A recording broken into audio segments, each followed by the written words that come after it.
مصطفى مصطفى منبع للصفا سيد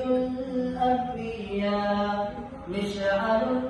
في الوفاء كان في عصره لليتامى ضيفا مصطفى مصطفى منبع للصفا سيد الأنبياء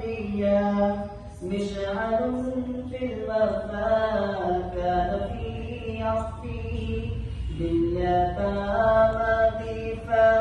حن قلبي له فارى شوقا إليه ليس أرجو سوى شربة